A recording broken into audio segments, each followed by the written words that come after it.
Hey guys, I hope you're doing well and I hope you're staying safe.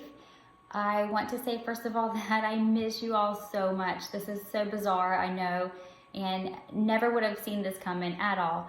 But I do miss you. I know the other teachers miss you, and we just hope y'all are making the best of this time at home, trying to do schoolwork and being kind to your parents, because you know what, this is a lot for them also. So try to remember that. We wanted to change it up a little bit this week, and instead of doing the Abeka videos, we decided to do a couple little small devotions. And so Mrs. Warren, I think, did Proverbs 3:5 earlier in the week. So I wanted to kind of extend her devotion and the Bible verses into Proverbs 3:6. So I'm going to read to you something that I heard it, I guess, the verses from another person, and they kind of just spoke to me. So I wanted to share this with all of you. But the Bible verses are, I'm going to do Proverbs 3:5 and 6, and I'm going to really touch on verse 6. So the verses are, and I think a lot of you may know these, Proverbs 3:5 and 6 says, "Trust in the Lord with all your heart and not lean on your own understanding." And in verse 6 it says, "In all your ways acknowledge him, and he will make your path straight." So I want to kind of tell you a little bit about this verse. I want you to kind of just picture this if you can, and think of your parents as I'm going through this devotion. When you were a precious little baby, you went wherever your parents went, whether wrapped in a soft blanket while being rocked or strapped securely in a stroller, you were with them. If your parents went straight, you went straight. If they turned left, you turned left. You had no choice. You were a baby. You never fussed or complained about it. You were happy to be with them, just all cuddled and all loved. As you turned 2, you realize that there are other ways to go. The paths go on once your parents stop. You weren't happy to just sit in your stroller.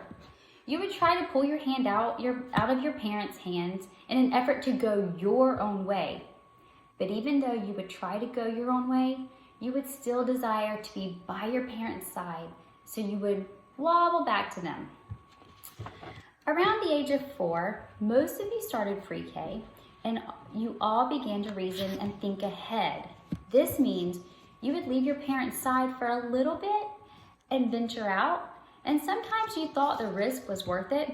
For example, because I'm sure you've all been here, let's say like when you have gone to Chuck E. Cheese, you would walk in and you would see all the fun games, all the bright lights and all the prizes. So you would get excited and you just dash off to play a game. Once you get to the game that you had your eye on, you quickly insert your tokens to play and are overly excited when the machine spits out the little red tickets that you need in order to win your prize. Other times, you would stick close by your parents' side because you were too scared to separate from them, because you didn't know what was out there. You were afraid of maybe the loud noises that you heard, or maybe you were just around unfamiliar people or in an unfamiliar place.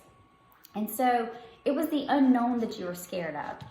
So now, as you're getting closer and closer to becoming a teenager, you have opportunities to choose your own steps. Your parents will walk, trusting that you are a few steps behind them. Oftentimes they ask you to do things for them like, hey, walk your little brother or sister to their classroom at school. Or, hey, can you take the next door neighbor something, maybe some cookies or food because they're not feeling well. And you have then become like their hands and their feet in this world.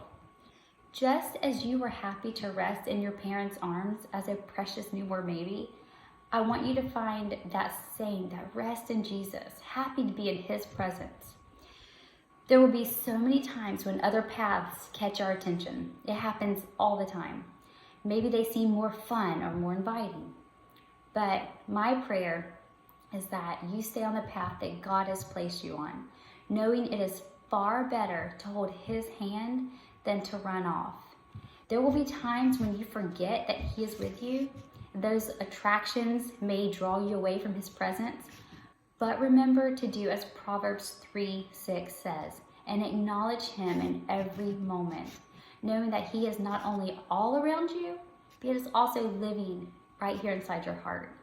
And as you become an adult, you will take full ownership of your steps.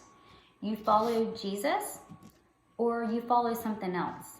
And my prayer, and I know it's the prayer from all the other teachers, is that you choose Christ. Following him will allow you to be his hands and his feet in this world. If you will trust in the Lord with all your heart and acknowledge him in everything that you do, he will make your paths straight and clear. So that's my challenge to you, is not only trust in the Lord with all your heart and lean on him for any understanding, but in everything that you do, acknowledge him and he will make your path straight. So I want to encourage you to spend time in God's word this week. Pray for those who are working so hard to take care of those who are in the hospital or who are not doing well. And just remember to thank your parents for all this hard work that they're helping you with while they're homeschooling, and just be an encouragement to them also. We miss you, and hopefully we'll see you soon, and I hope you all stay well and have a great week. Bye.